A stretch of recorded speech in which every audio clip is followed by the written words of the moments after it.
Estás escuchando La Esfera Celeste.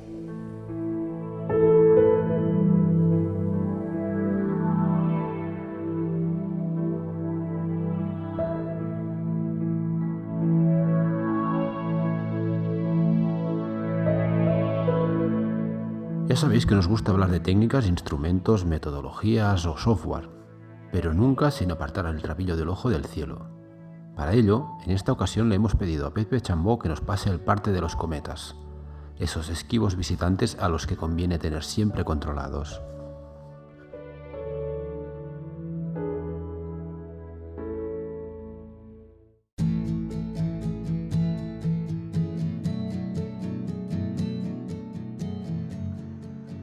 Queridos escuchantes de la Esfera Celeste, soy Pepe Chambó de cometografía.es y os voy a hacer un pequeño resumen de la actualidad cometaria este mes de abril.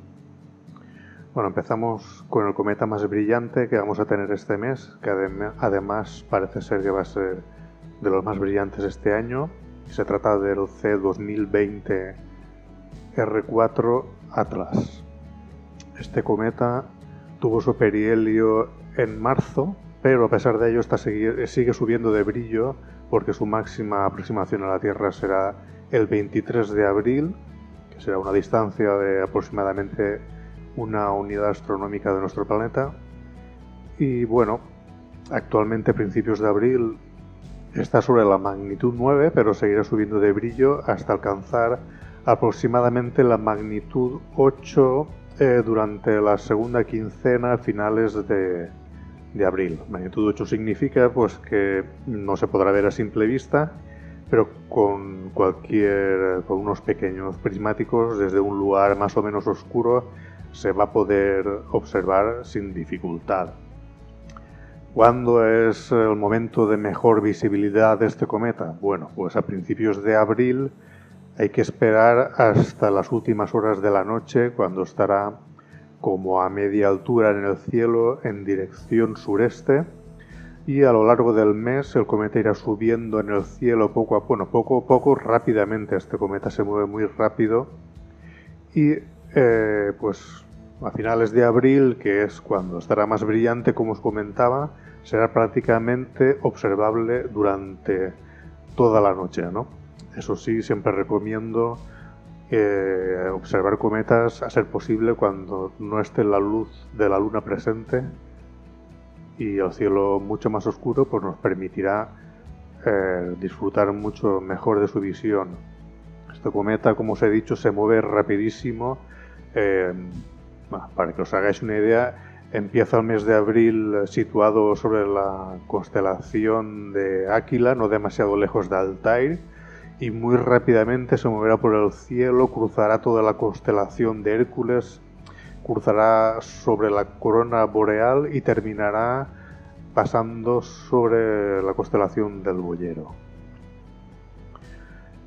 Bueno, otro cometa, voy a hablar sobre otro cometa no tan brillante, pero bueno, para los que tengan un equipo un poco más potente que unos prismáticos, con cualquier telescopio así como de media abertura, de 8 centímetros, un poco más, se podrá observar el cometa C2020 T2 Palomar.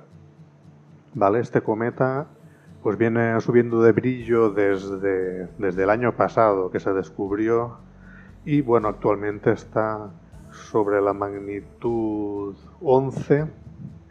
Y en el mes de abril pues seguirá subiendo su brillo más lentamente hasta la magnitud 10,5 aproximadamente, ¿vale? Por eso comento que para observar este cometa pues se necesitará pues al menos un pequeño telescopio desde un lugar relativamente oscuro. También positivo para observar este cometa que se podrá ver durante toda la noche, ¿vale? Toda la noche estará situado por encima del horizonte. Al contrario que el Atlas, este se mueve todavía muy lentamente y está situado aproximadamente entre las constelaciones del Boyero y Coma Berenices. Vale, pues bueno, para terminar, sé que algunos pues estáis pendientes de noticias de este cometa que se espera que a final de año quizá pueda llegar a ser observable a simple vista, que es el C 2021 A1 Leonard. Bueno, las últimas observaciones que tenemos sitúan al cometa alrededor de la magnitud 17,5. Todavía es demasiado débil para poderse observar visualmente, incluso con un gran telescopio. Y bueno, aplicando estas medidas de brillo de estas últimas semanas, parece ser que está subiendo de brillo un poco más lentamente de lo esperado. Entonces, bueno, parece, si sigue con la misma tendencia, que no llegaría a ser visible a simple vista a final de año. Pero bueno, como siempre digo, este tipo de cometas nuevos no hay que fiarse porque en cualquier momento puede cambiar la tendencia de brillo y ser mucho más brillante. Y nada más, si queréis más información, pues nada, más información sobre otros cometas, bonitas fotografías, podéis consultar mi página web, cometografía.es, y si además os suscribís, pues tendréis acceso a cartas celestes detalladas en PDF para imprimir, efemérides y mucho más. Pues nada, un saludo a todos los escuchantes y nos vemos.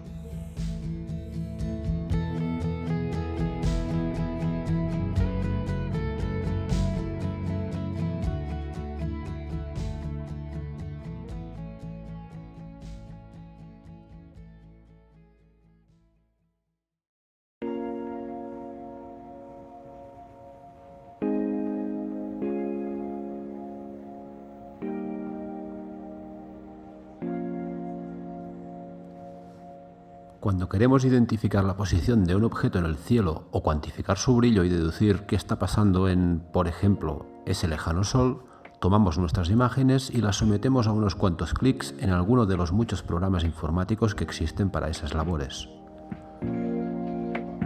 Pero ¿qué procesos se suceden para que podamos obtener esos resultados? ¿Cuáles son los conceptos físicos y matemáticos que entran en juego detrás de esos simples clics? Hoy hablamos con Julio Castellano, que de este tema nos puede contar unas cuantas cosas, como buen conocedor y autor de algunas herramientas de referencia.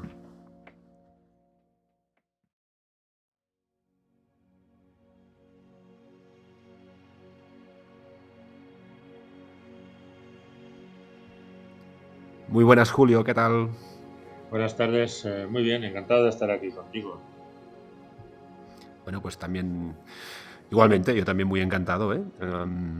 Para quien no lo conozca, Julio Castellano, desde la Comunidad Valenciana, que me has comentado que lleváis unos días ya no sé si decirlo porque el tema del tiempo es como un poco sensible en este ámbito, pero de lluvias, ¿no? Y cielos cubiertos. Sí, es un tiempo primaveral. Tenemos hace 2 días un sol espléndido, de estos de playa en tiempos de no pandemia, y ahora pues está lloviendo todo el día. ¿Qué le vamos a hacer? Dejarla caer y ya está. Claro, hombre, que regue, que también está bien. Oye, Julio, tú, dentro de la comunidad así más afín a lo que podríamos decir como astronomía más de la rama más científica, eres un personaje muy conocido porque has hecho aportaciones sobre todo en forma de software con algunos programas que utiliza mucha gente, ¿vale? La idea, como ya me has comentado, más que hacer un repaso de ese software, ¿no? o tratar conceptos relativos a lo que es la informática, por así decirlo, creía que era muy interesante hablar de los conceptos que hay detrás, ¿vale? Porque al fin y al cabo, y eso creo que nos lo vas a contar mejor tú que yo, evidentemente, pero detrás de un programa hay una serie de rutinas y de cálculos que las haga una máquina o no, se pueden explicar y que responden a unos conceptos, ¿no? Y tú, aparte de ser observador, pues has sido muy activo en este campo, ¿no?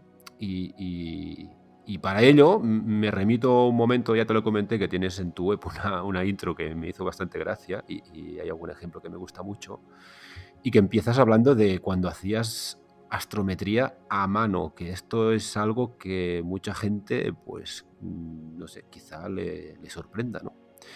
Pero es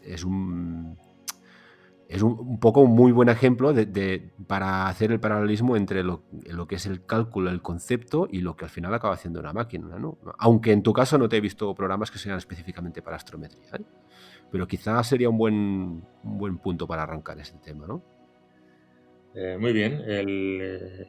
La cuestión de la astrometría a mano, bueno, fue una anécdota, fue una oportunidad que tuve de asistir a clase de astronomía. Entonces en Valencia, en la Facultad de Valencia se daba en la carrera de exactas, de matemáticas. Entonces, con mucho dolor de mi corazón, pues me dejaba alguna clase creo que de álgebra o una cosa de esta, y me iba a la clase de astronomía ahí con un profesor estupendo, Álvaro López, y bueno, efectivamente la astrometría la hicimos con papel milimetrado, pero previamente pues 2 sesiones de observación con el telescopio que teníamos ahí en la facultad. Una de ellas, pues yo siempre iba a subir allí y me ponía en un rincón porque no era alumno de Álvaro ni de esa clase. Y veía ya a los estudiantes trabajar y a al dar las explicaciones. Pero bueno, hubo una anécdota también muy interesante. Fue un día que la segunda exposición para hacer la astrometría, concretamente era el cálculo de la órbita de Júpiter, pues resulta que Álvaro olvidó destapar la cámara. Una cámara, por supuesto, de negativos de gran formato, nada de CCDs, de las CCDs actuales. 1 hora de exposición teníamos para captar Júpiter y algunas estrellas. Imaginaos cómo iba la cosa.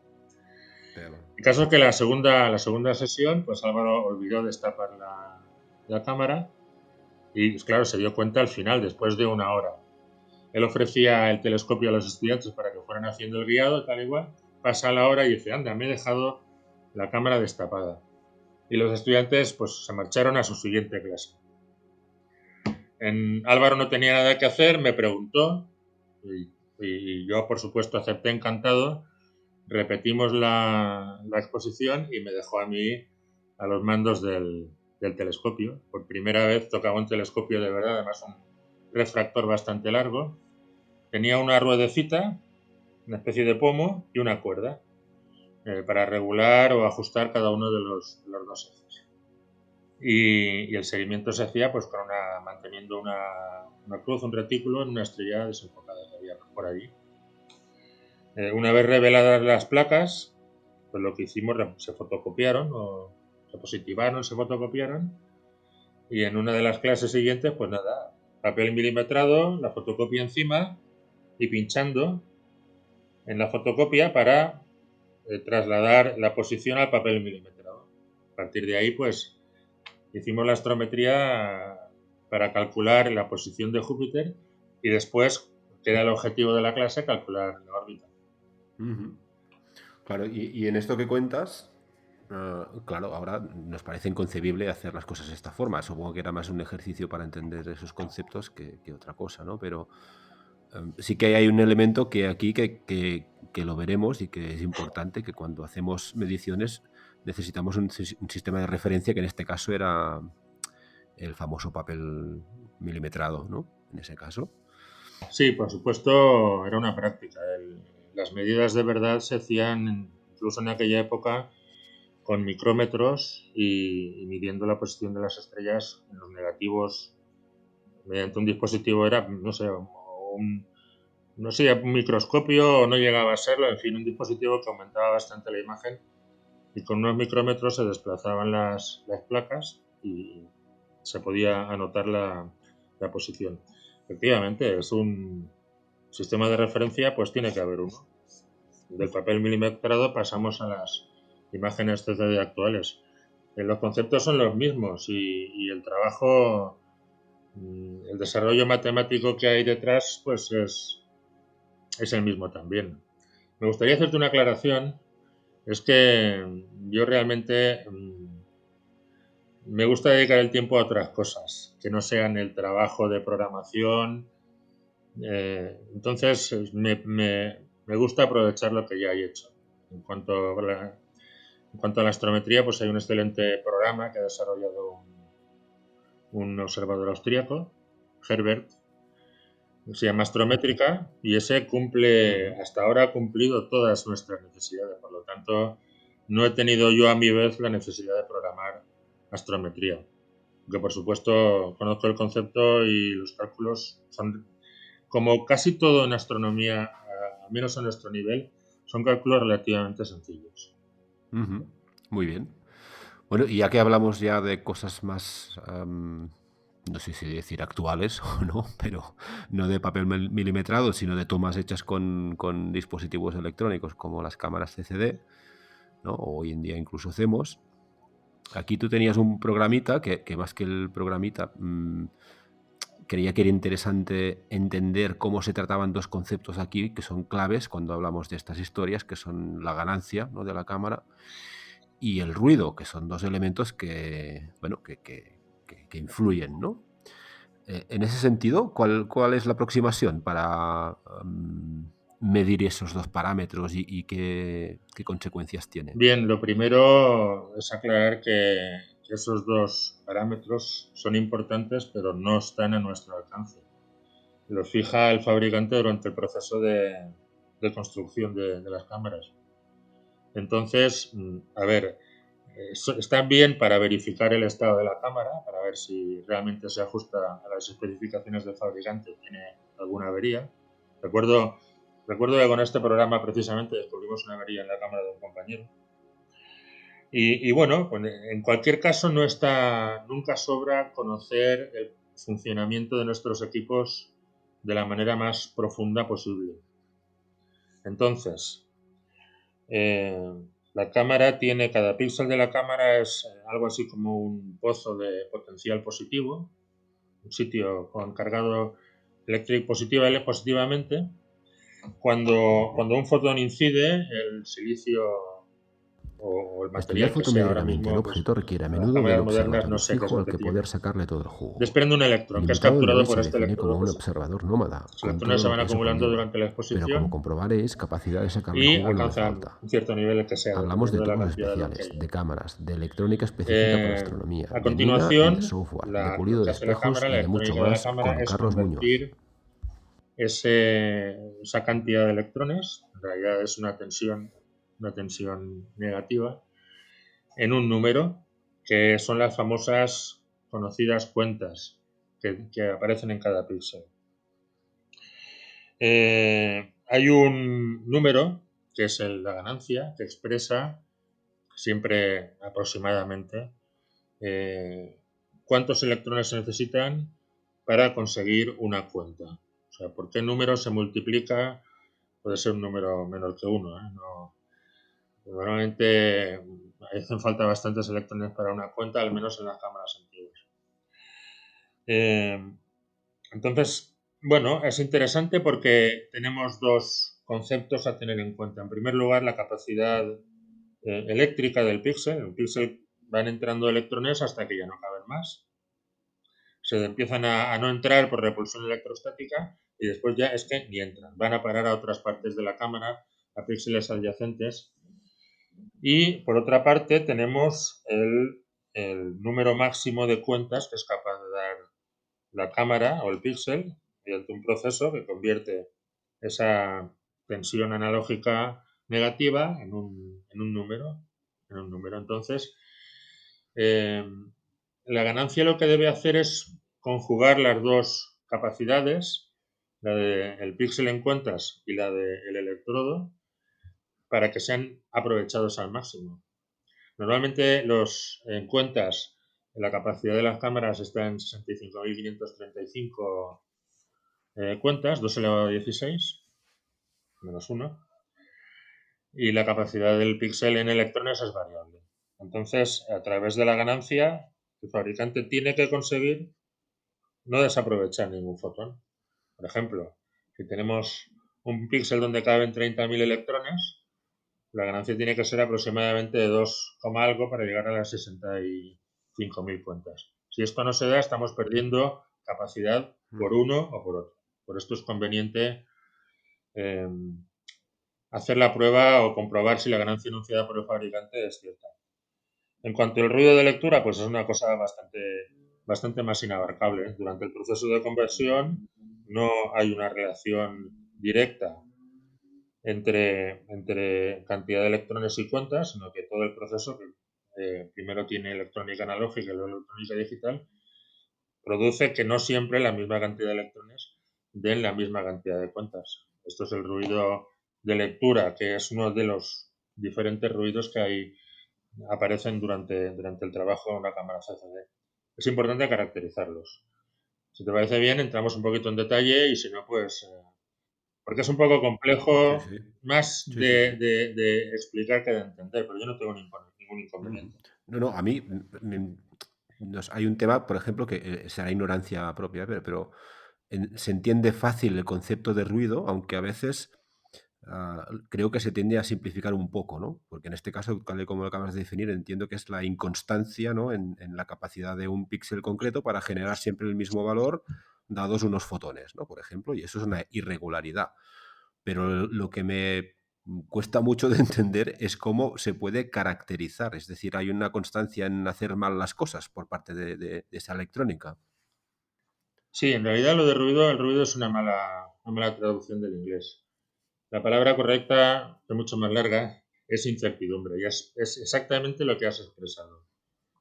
Por ejemplo, ante una fuente de luz constante, no siempre el mismo píxel recibe la misma cantidad de electrones y luego produce la misma cantidad de cuentas.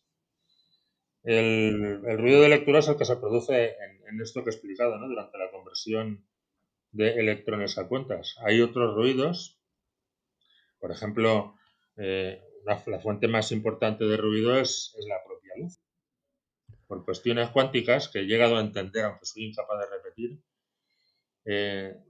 una fuente constante de luz con un píxel siempre el mismo, haciendo diferentes exposiciones, diferentes lecturas con el mismo tiempo, pues produce datos diferentes. Esos datos, cuando son muchos, puedes calcular, tienes un promedio y tienes una desviación típica, y esa fuente de ruido precisamente es la más importante. Está en la propia luz y además es muy fácil de calcular. Tienes una señal concreta, digamos, ya en cuentas, pues las que sean, 10.000, 20.000. La incertidumbre de esa medida es la raíz cuadrada. Fácil. El ruido de lectura es bueno, que te he comentado antes. Hay procedimientos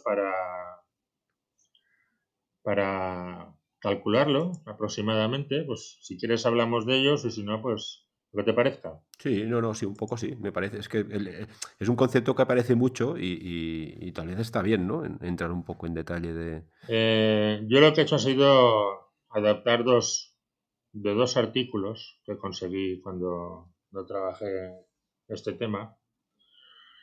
Y en la web del grupo de observadores de CometaSops está más o menos detallado. Simplemente consiste en hacer una serie de operaciones con imágenes de dos clases, una imagen sin ningún tipo de exposición cero, que recoja solamente el ruido térmico y, en fin, toda la incertidumbre que se produce en el proceso electrónico, y otra imagen con un fondo plano, llamamos el flat, que es, pues, es una pantalla plana, lo más uniformemente iluminada que sea posible, y bueno, y mediante una serie de manipulaciones, pues conseguimos al final llegar al ruido de lectura. Yo, bueno, puedo detallar y la ganancia también, ¿eh? Puedo detallar también, si quieres, las operaciones, Mm. mm, lo que te parezca. Bueno, las Te lo operaciones... digo rápido. Va, pues venga. Venga, muy bien. Tomemos dos imágenes de campo plano, las llamadas flat, ¿vale? Flat 1 y flat 2. Dos imágenes vías, que es la que he comentado antes, de exposición nula, sin luz a ser posible, con el giroscopio tapado, etc. Y las restamos. Tenemos tres imágenes relacionadas con el flat diff, flat 1 y flat 2.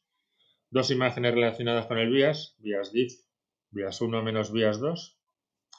Y luego el cálculo, pasamos directamente al cálculo de la ganancia, que sería una división, numerador, la media del flat 1 más la media del flat 2 menos la media de los dos vías, dividido la varianza de los flats la varianza de los flat diff, de la diferencia, de la imagen diferencia, y la varianza de la diferencia entre los vías. Esa división, pues, hecha con una buena cantidad de imágenes,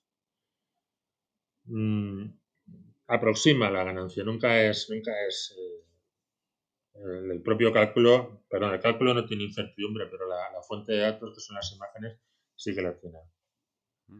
Una vez tenemos la ganancia, pues la ganancia menos la desviación estándar de la diferencia de vías, dividido por raíz de 2, nos da el ruido de lectura. Esta operación lo que hace es eliminar todas las otras fuentes de lectura, de ruido, todas las otras fuentes de ruido, nos queda el ruido de lectura.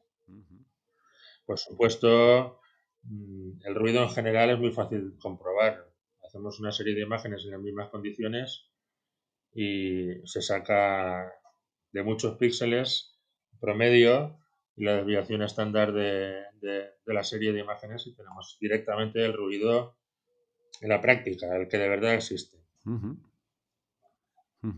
Oye, has comentado 2 veces un concepto que yo al menos lo he visto muchas veces y a veces pienso que lo entiendo y a veces no, que es desviación estándar.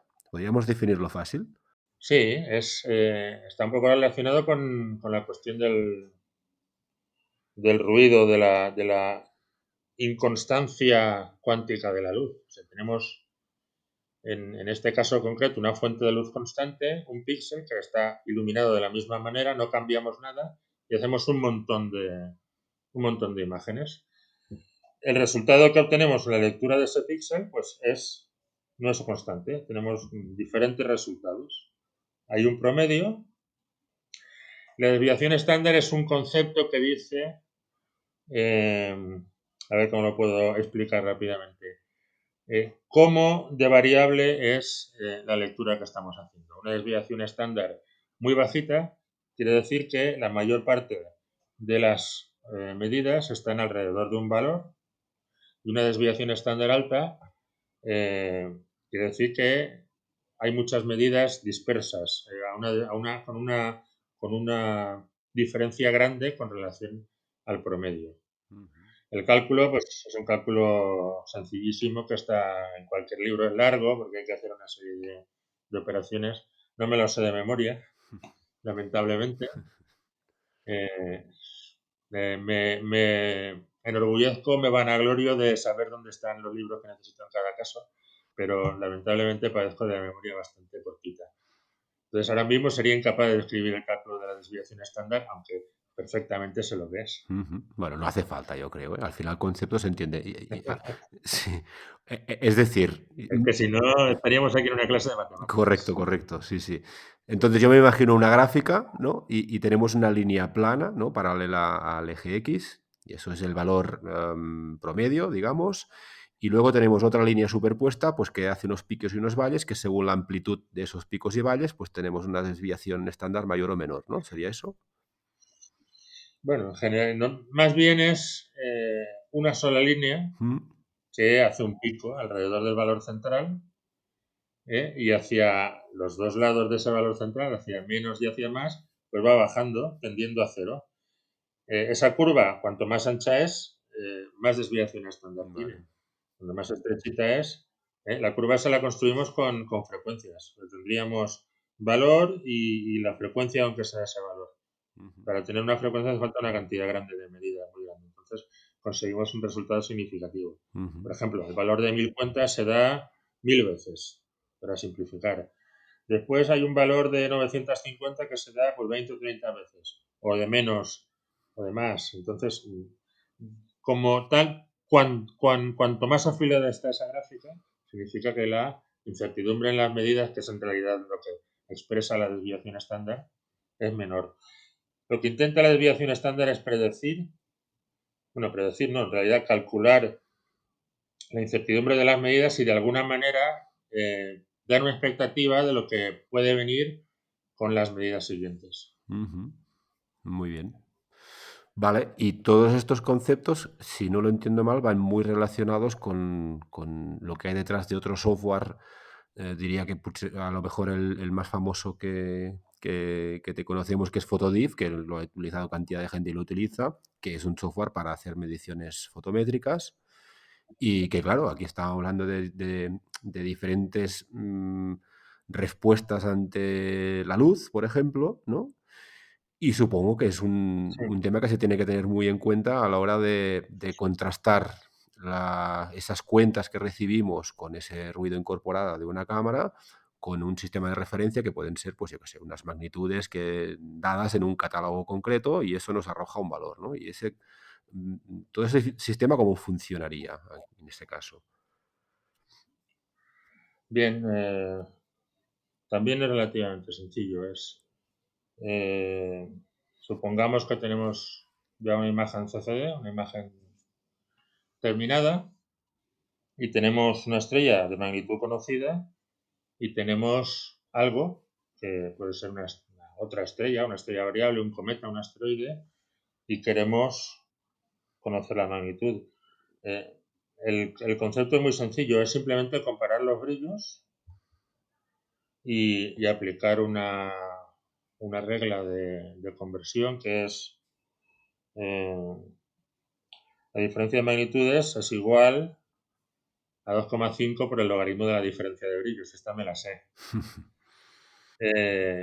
Nada más. O sea, esto es en esencia. Luego lo puedes extender todo lo que quieras, por ejemplo, comparando con varias estrellas esa medida del desconocida del asteroide de la estrella variable, pues tienes una precisión mayor, porque vas promediando todos los errores que cometes en las medidas individuales, ¿no? Ujú. A partir de ahí, pues puedes complicar el trabajo lo que quieras, pero la esencia es esa, simplemente se basa en calcular la diferencia de brillos que conseguimos contando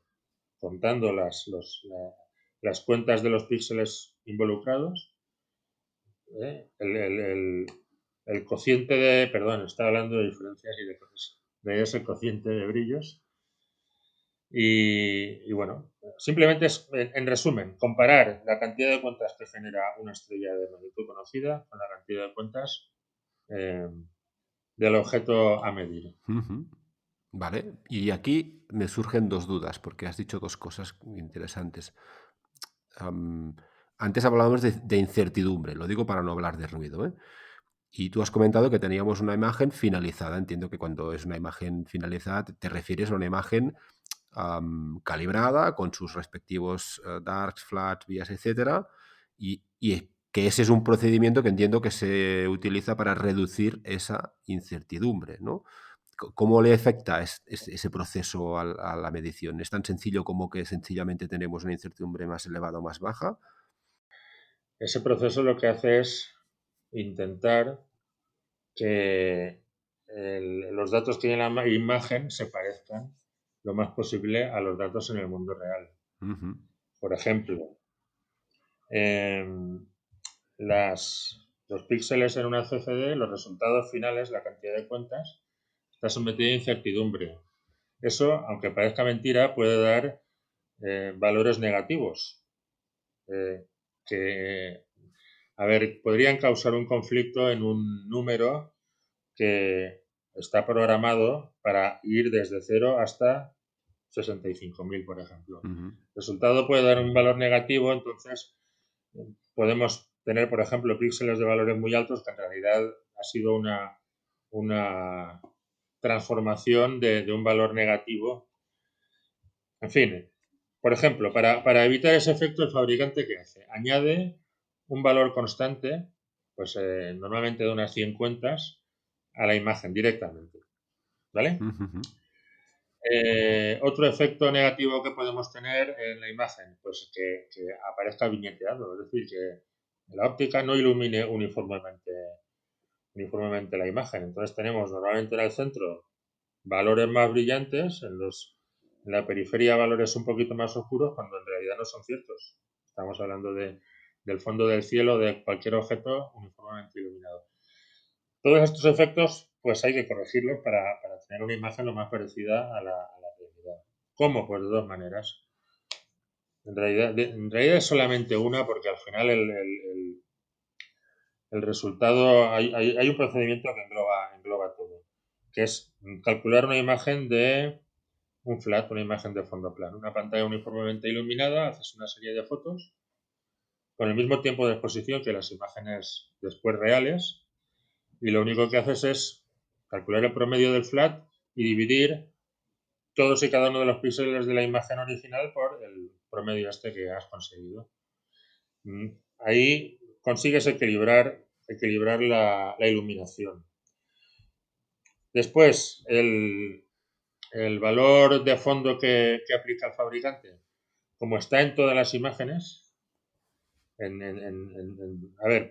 afecta en todas las imágenes a todos los objetos, a todas las estrellas, tanto las conocidas como la que no. El efecto, estamos a ver si me explico, calculando una diferencia. Cuando tú tienes una diferencia de dos números, sumas a los dos números una constante, la diferencia sigue siendo la misma, pues, una cosa así, ¿no? Entonces, con eso lo que conseguimos es intentar, que siempre hay cosas que no se pueden evitar, hacer que la imagen conseguida tenga un aspecto, o recoja, mejor dicho, lo más fielmente posible la información.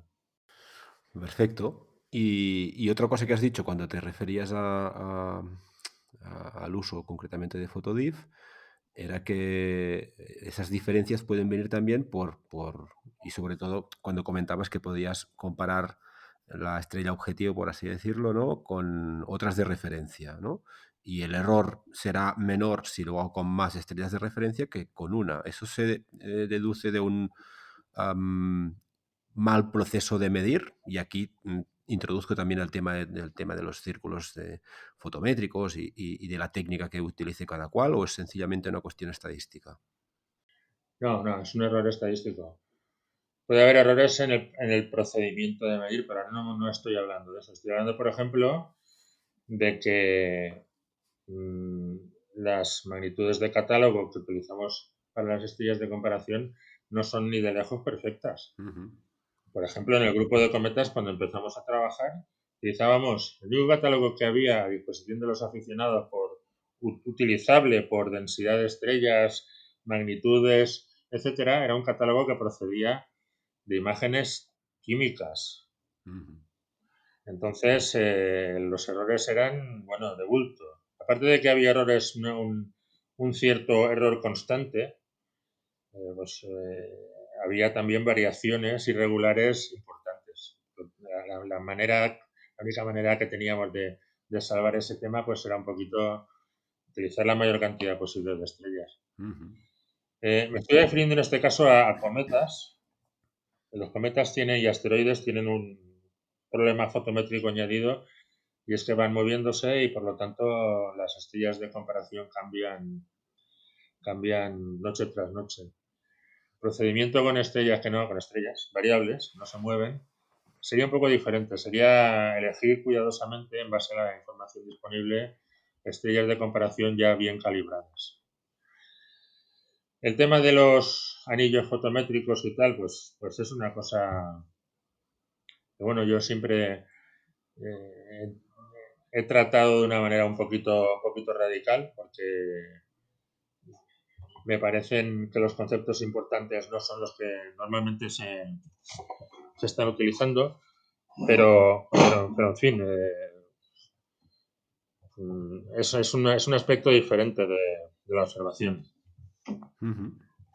Pero, ¿a qué te referías con ese radicalismo a la hora de tratar este tema? A ver, cuéntanos un poco.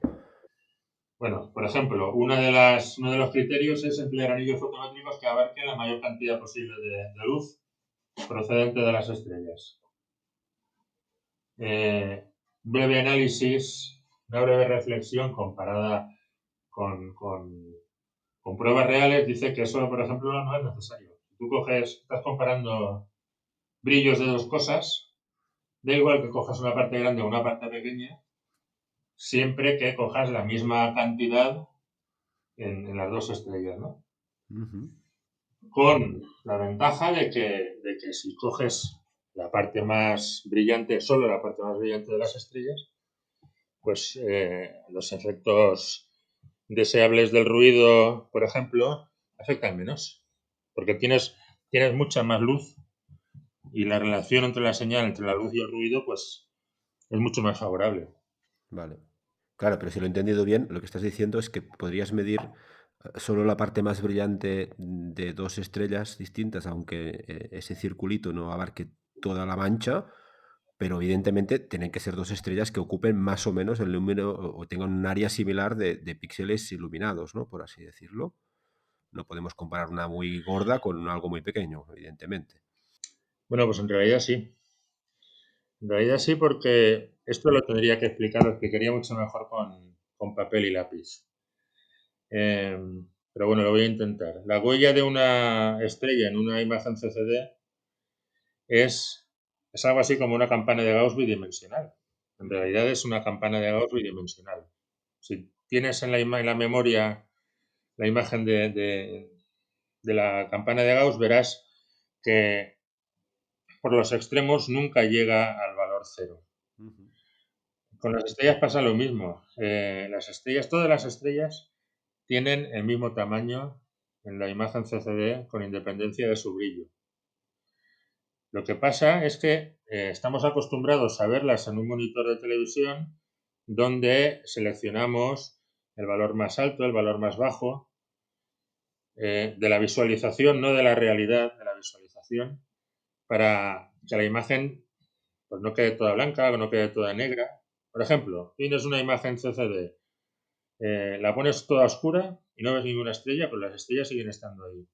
La pones toda blanca, ves toda la imagen blanca, pero sigue habiendo estrellas y sigue habiendo zonas donde no hay estrellas. Entonces, resulta que lo que es la huella, la campana de Gauss de las estrellas en la imagen, tiene todas la misma amplitud, pero no la diferencia, la altura es diferente. Las estrellas más brillantes son más altas. Entonces, si tú pones un nivel de visualización inferior en un determinado parte, las estrellas más brillantes parecerán más anchas porque cogerás, por ejemplo, media estrella hacia la parte brillante. En cambio, la estrella débil cogerás a lo mejor la puntita superior de la campana de Gauss, que es mucho más pequeñita. Pero en realidad, el tamaño de las estrellas es el mismo. Por lo tanto, puedes coger tranquilamente una porción pequeña de una estrella brillante y una porción pequeña de una estrella débil y tendrás la misma. Además, es una cosa que se puede comprobar. Normalmente, todas estas cosas, por mucho que se digan, hay que comprobarlas. Vale. Puedes comparar dos estrellas cogiendo anillos fotométricos diferentes y ver que el cociente entre los brillos es el mismo. Vale.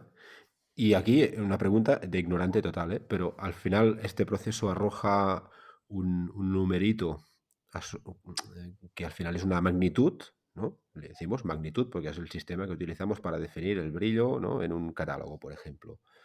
Pero esa correspondencia con el sistema de magnitudes supongo que se da tan solo porque estamos introduciendo un valor de una estrella de referencia que también está en magnitudes, pero los cálculos se hacen contando ese aspecto que contabas ahora, ¿no? Ese ancho y esa relación con la campana de Gauss, ¿no? Bueno, al final depende del objetivo concreto del estudio que estés haciendo. Mm. El primer resultado, sí. Lo que pasa es que como estamos haciendo las medidas por comparación, en realidad lo que estamos consiguiendo es, comparando el brillo de una estrella con el de otra y teniendo la magnitud de catálogo de la estrella de referencia, conseguimos efectivamente la magnitud de la desconocida, de la estrella desconocida, de la variable o del asteroide o de lo que quieras. El cálculo termina ahí. Después, la aplicación práctica dependerá mucho del objetivo del análisis que estés haciendo. Es posible que te interese cualquier aplicación que tenga que ver con la variación de brillo, es una variable del tipo que sea, o la rotación de un asteroide, por ejemplo, o el eclipse de un exoplaneta también puede ser.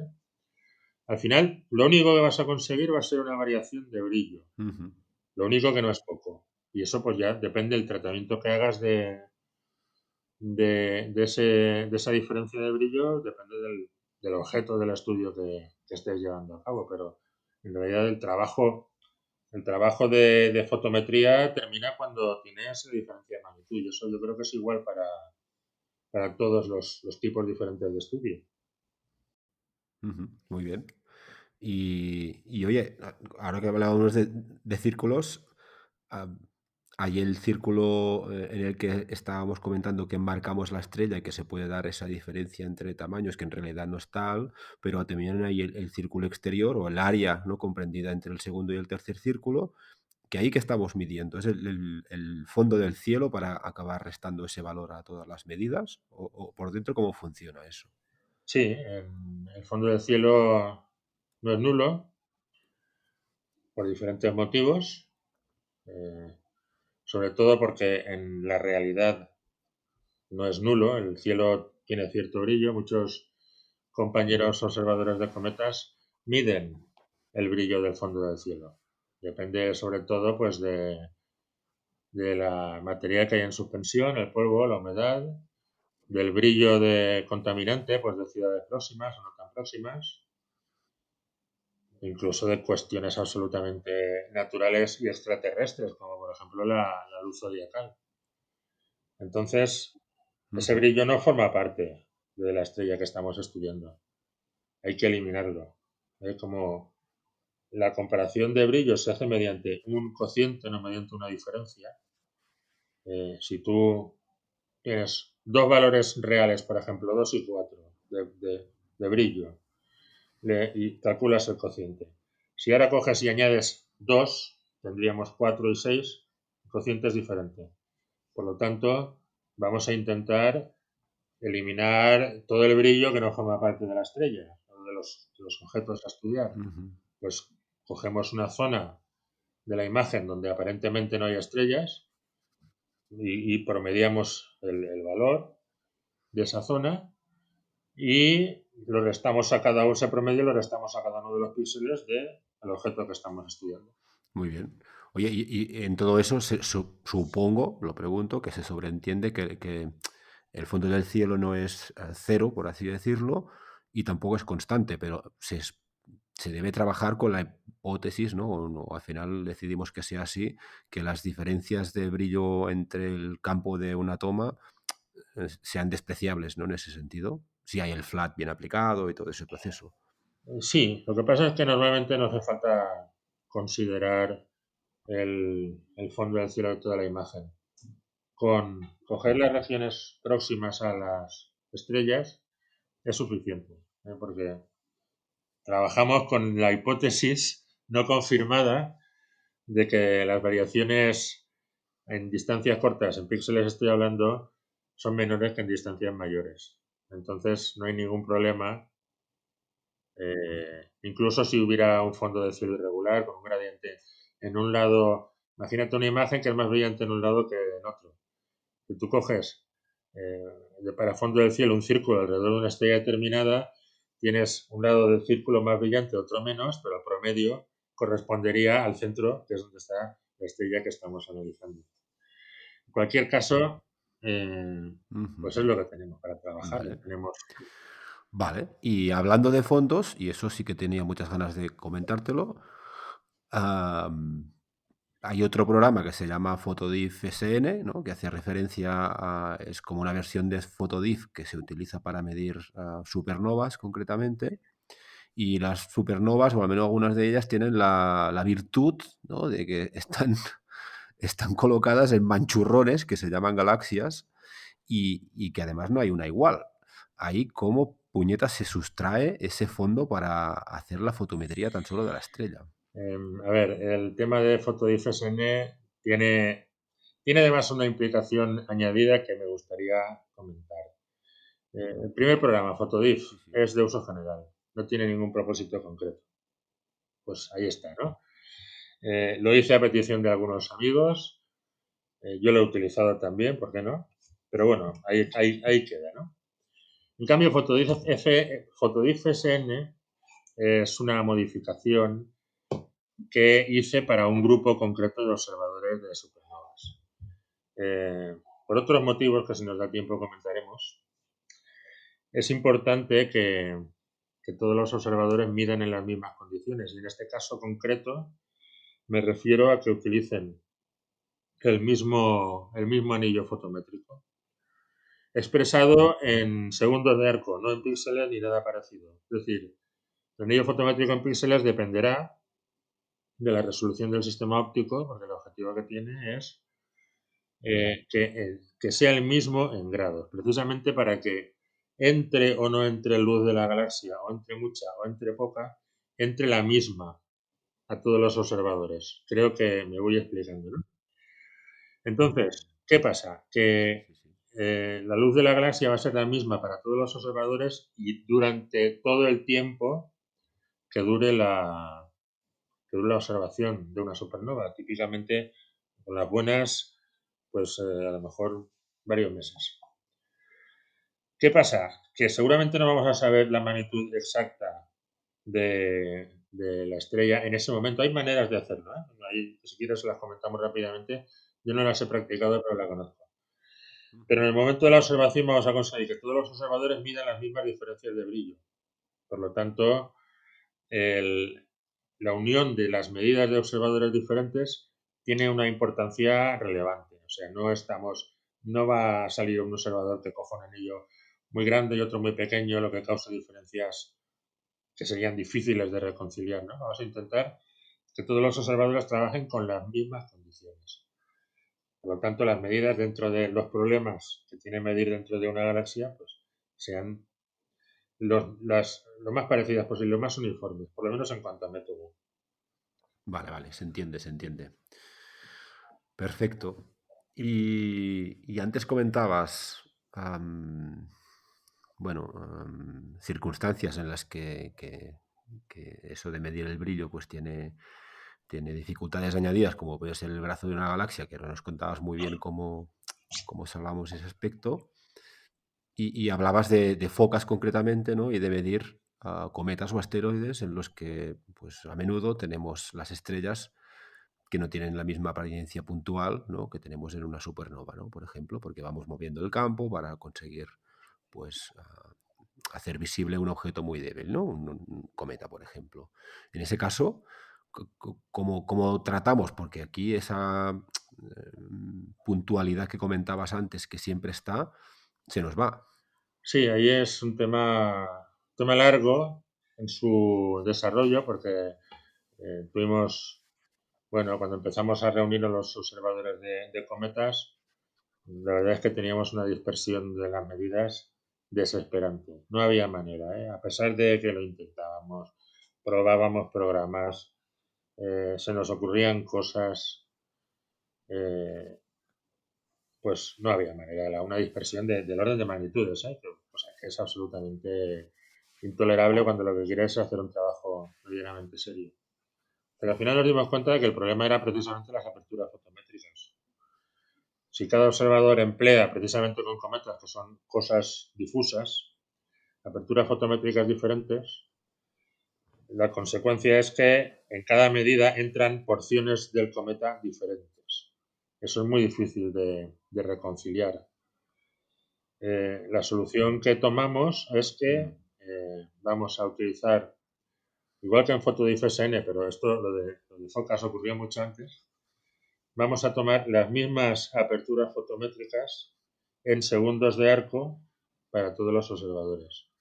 Por eso, tanto FotoDiff-SN como Focas son programas que no tienen la posibilidad de configurar las aperturas fotométricas porque ya están incluidas dentro del programa y se ajustan, en el caso de FotoDiff-SN, al protocolo del grupo de observadores de supernovas que en su día pues me lo pidió. Y en el caso de Focas se ajusta el protocolo que decidimos los observadores de cometas, de cometas OBS, que también en su día, después de debatir y de intercambiar muchísimas opiniones, pues al final establecimos ese protocolo y el programa lo que hace es cumplir con las exigencias de ese protocolo. No es configurable, no puede llegar ahí y decir, no, yo quiero medir con una apertura fotométrica mayor y tal. Pues no. ¿Consecuencias? Pues sí, todos los cometas no tienen el mismo tamaño, no se presentan de la misma manera una vez la cual es transversal, otras veces va hacia atrás. Pero tenemos por lo menos la posibilidad de medir todos de la misma manera y hacer que los resultados sean lo más uniformes posibles. Por lo tanto, son dos herramientas que funcionan muy bien en un contexto dado por un protocolo concreto, no en cualquier circunstancia, ni grupo de observadores, ni maneras de trabajar, ¿no? Sí, por ejemplo, he recibido consultas sobre focas, gente que utiliza focas por su cuenta para medir cosas, y lo primero que tengo que explicarles es eso, digo, mira, es que esto está hecho para una observación concreta, ¿eh? No es que sea esta la manera correcta de hacer las cosas, sino que es la manera que hemos decidido. Lo correcto fue en su día decidir que todos queríamos medir de la misma manera, que teníamos que medir de la misma manera para uniformizar los resultados y a las curvas de luz de los cometas me remito, por ejemplo. Luego, que para uso general no sirve, pues efectivamente no sirve. Si quieres medir, pues no sé, probablemente asteroides sí, porque se mediría también de una manera muy parecida, pero otras cosas no. Otra cosa que tiene Focas, por ejemplo, es el protocolo de selección de estrellas de comparación, que también fue una discusión enorme porque nos encontramos con el problema que un poco hemos tocado antes, ¿no? Que las magnitudes de las estrellas de catálogo no son ni mucho menos, o no eran, ahora sí, con Gaia puede que sean buenas, ¿no? Pero nos hemos encontrado verdaderas barbaridades. Es decir, utilizar las estrellas de comparación para medir a las propias estrellas de comparación y encontrar diferencias de bulto. Son bastantes problemas que intentamos resolver con métodos, sobre todo aplicados uniformemente. Ujú. Oye, ¿y tú tienes constancia de porque evidentemente en España hay una escuela de fotometristas y astrometristas muy reconocida y tal, pero hay más gente en el mundo, de que haya aproximaciones distintas a estos problemas o a esta manera de trabajar en otros grupos de observadores de otros países? Bueno, yo conozco a otro grupo de observadores de cometas. La mayor parte de ellos son el núcleo es italiano. Pues que hacen una aproximación diferente. En realidad, ellos lo que intentan es conseguir otro dato que se llama AFDRO, que es pues algo así como coger todo el polvo que se mueve alrededor de un cometa, comprimirlo y medir la altura, ¿no? Con eso intentan pues, ver la evolución de la actividad de los cometas. Nosotros hemos utilizado otro enfoque.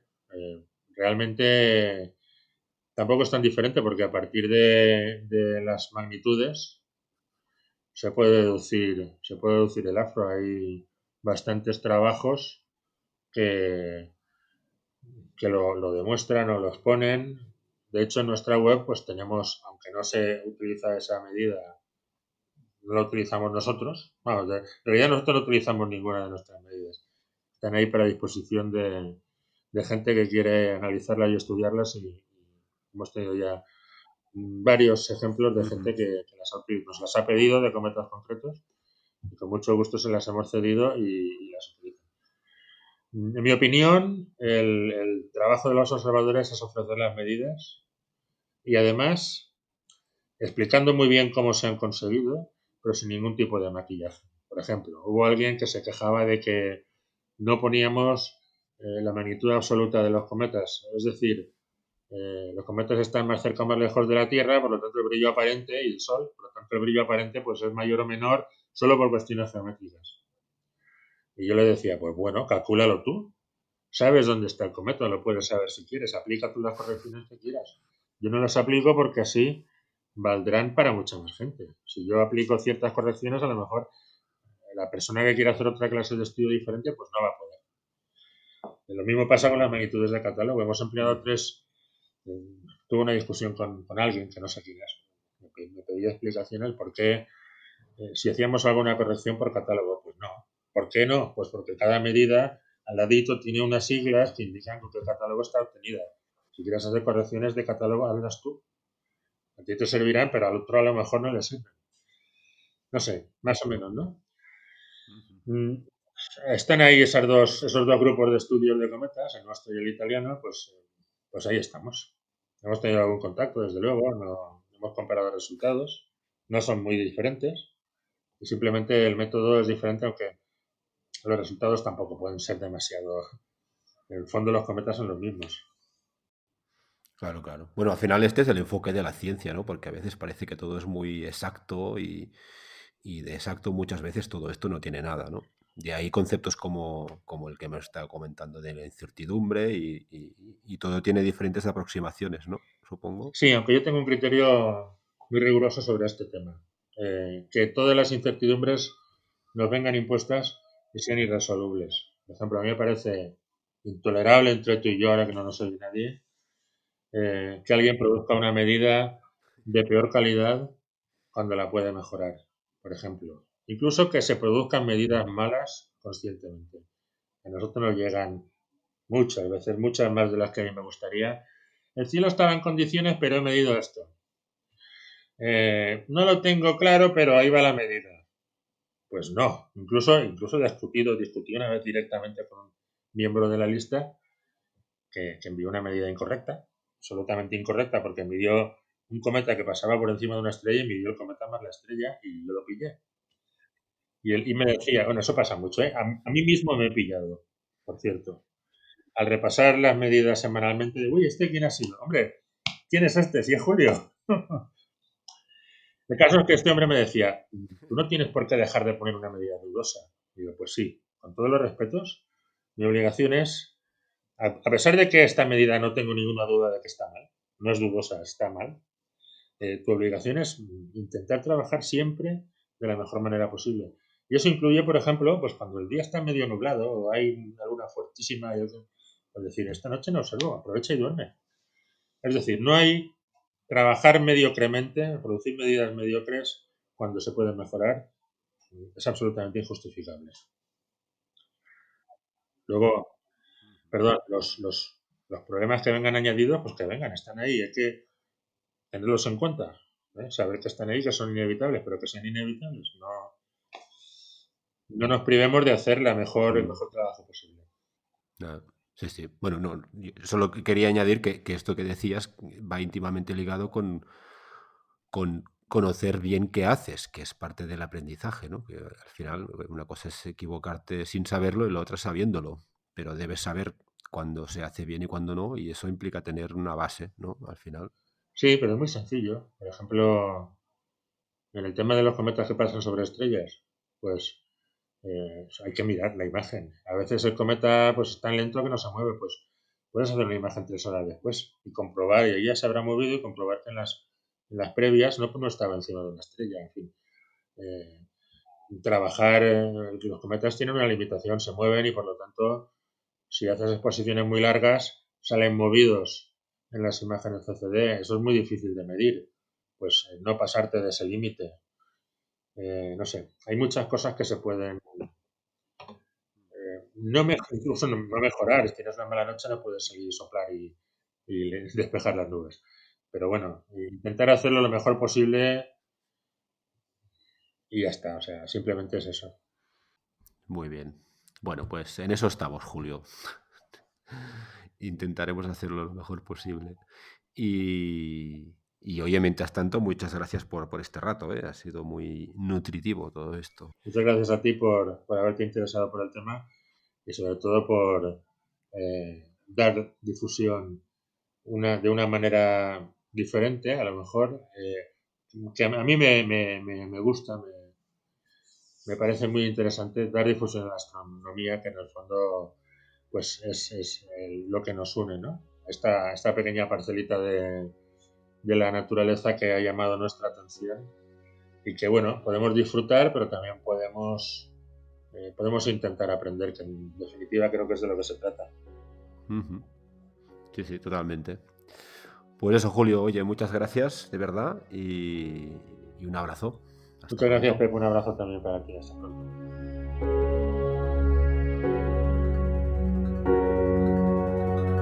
Podéis escuchar La Esfera Celeste en todas las plataformas de podcasting.